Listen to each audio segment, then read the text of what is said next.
kami naman po ay nandito para siguraduhin na napoproteksyonan ang karapatan ng Vice President. Pero kailangan din nating tandaan kasi maraming mga lumalabas na statements na tila ba'y may conclusion na may pagkakasala o may mga impeachable offenses na nakumit ang ating Vice Presidente. Tandaan lang po natin that the burden of proof lies with the complainants. Sila po ang nag-complain, sila po ang naghain ng mga reklamo, so dapat sila ang may ebidensya. At kasi parati lang sinasabi, hindi sumasagot ang Vice Presidente. Well, hindi sumasagot ang Vice Presidente kasi wala namang dapat sagutin sa ngayon, no? Dapat po ang mismong complainant ang maglabas ng ebidensya at matinding ebidensya para maipakita na meron talagang mga pagkakamali.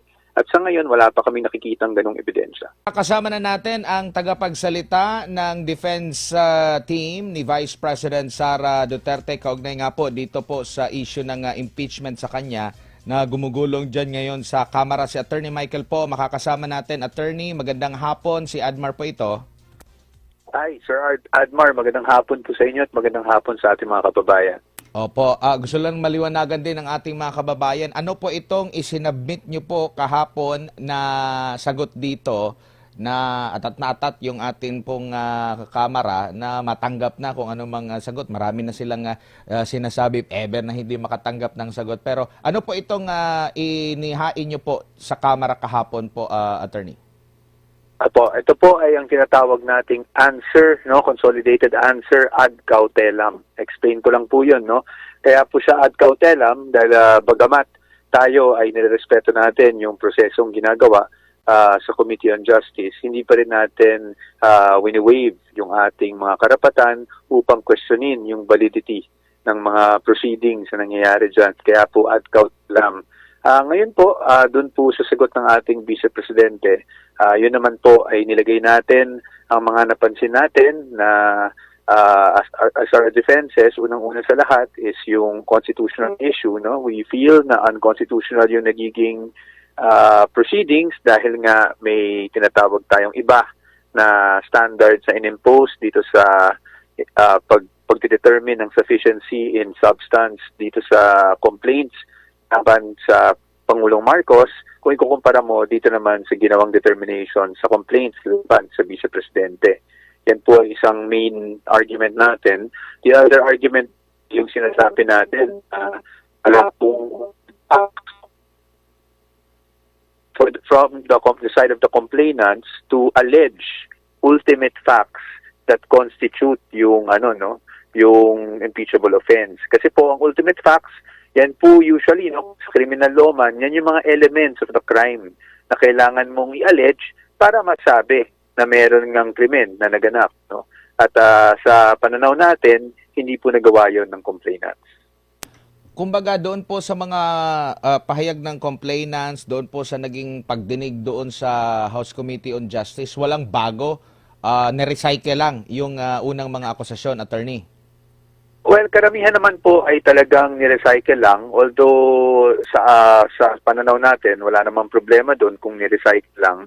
Ang nagiging problema lang talaga is if you read the complaints, talagang failure to allege yung facts na talagang may developments. Doon po sa due process na kini-question nyo po, maaari nyo po bang maipaliwanag bakit nalabag ang karapatan sa due process ng Vice Presidente? Opo, yan po yung sinasabi natin kanina na double standards. No? Kasi po, ang nangyari po talaga, lilinawin ko lang, hindi naman natin kino-question kung ano man yung standards na i-impose ng committee. No? That is within their wisdom. Ang sabi lang natin na paglabag ng due process ay pag meron kang standard, pero iba yung standard na in-impose mo doon sa mga complaints laban sa Pangulo at iba rin ang in-impose mo laban sa Vice Presidente o ikalawang Pangulo. So doon po nang gagaling yung argument natin na may paglabag sa due process kasi tila sa pananaw namin, nagkaroon ng double standards po dito sa determination ng sufficiency of form and substance pagdating sa dalawang opisyal. Oo. Nabanggit din dito na mabilis na isinantabi ang mga mabibigat na reklamo na dito kay Vice President Sara Duterte medyo binusisi ng husto. So dapat patas at pantay lamang po at marami din po nga nakapansin diyan, Attorney Michael Powa. Pero kumbaga ito po ba ay maliban sa paglabag doon sa due process, mayroon pa kayong nakikitang ano rito na parang nasisilip na maliban doon sa due process na nakikita nyo pong paglabag? Well, yun po yung nasabi natin kanina, no, na nung ginagawa natin ng sagot ng Vice Presidente, napakahirap para sa kanya na sumagot dahil wala namang concrete and cohesive recital of facts para sabihin na meron siyang naging pagkakamali o pagkasala na that it will rise to the level of an impeachable offense. So, sinasabi nga nila, bakit gano'n? Bakit parang hindi na naman sinagot ng Vice Presidente? Well, unang-una sa lahat, no, wala nga pong recital of ultimate facts. Kaya para sa amin, sa aming pananaw, wala nga kailangan sagutin dahil hindi nga yung aligasyon ay incomplete. No? Hindi po nasasabi doon kung bakit nila, based on dun sa mga salaysay nila, bakit nila sinasabi na may impeachable offense laban sa Vice Presidente. For example, para lang klaro po yung ehemplo natin, no? Kasi napaka-technical ng ultimate facts, no? Mga abogado lang nakakaintindi. So, for example, meron sila doon sa isang complaint, sinasabi na doon that the Vice President committed plunder through conversation. No? May elemento po ang plunder. No? Ang mga elemento ng plunder, for example, is, syempre, sasabihin mo that she was able to amass, no, ill-gotten wealth or appropriate amounts of money for personal gain. Pero ang pagtitingnan natin yung aligasyon, kahit sabihin natin sa confidential funds, sasabihin nila, yes, may confidential funds, yes, dinisburse yung confidential funds, pero wala namang nakasaad na facts ukol sa kung paano nila nasabi na napunta sa bulsa ng Vice Presidente yung confidential funds. No?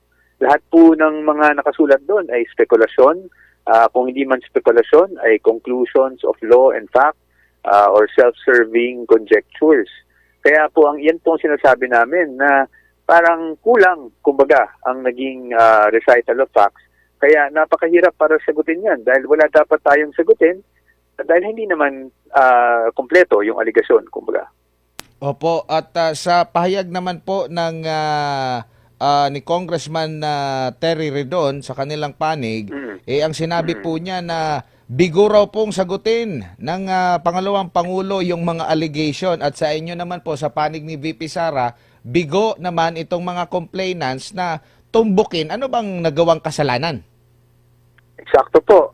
Well, unang-una sa lahat, respeto pa rin po natin, no, ang opinion ng lahat ng ating mga lawmakers at bumubuo ng Kamara Representante. Pero yun po ang pananaw namin na bigo po silang matukoy kung ano ba talaga yung ginawa niyang mga mali o mga acts na sabing naging impeachable offense na ang mga ito.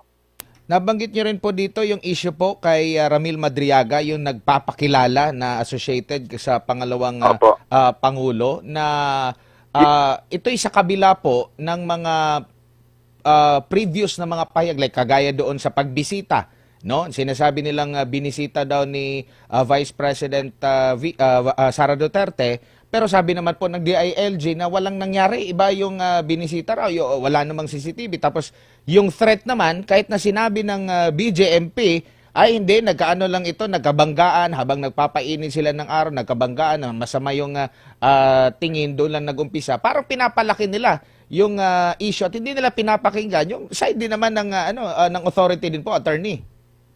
Opo, well, doon po sa sinasabing threat, I don't want to comment on that and I don't want to speculate, no? Kasi hindi ko talaga alam yung facts na nangyari dyan sa threat.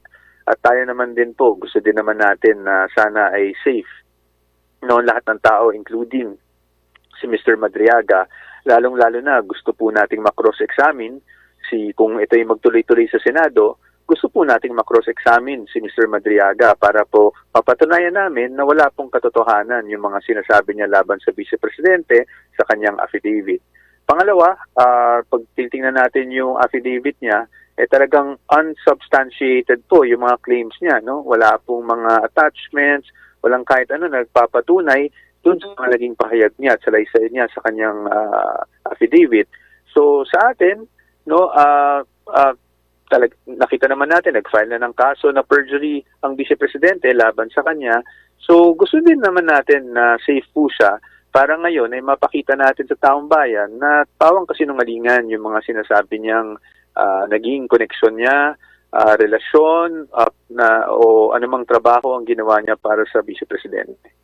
Opo, mayroon po unang pahayag ang pangalawang Pangulo na fishing expedition lamang po dahil hindi nga tumbok, no?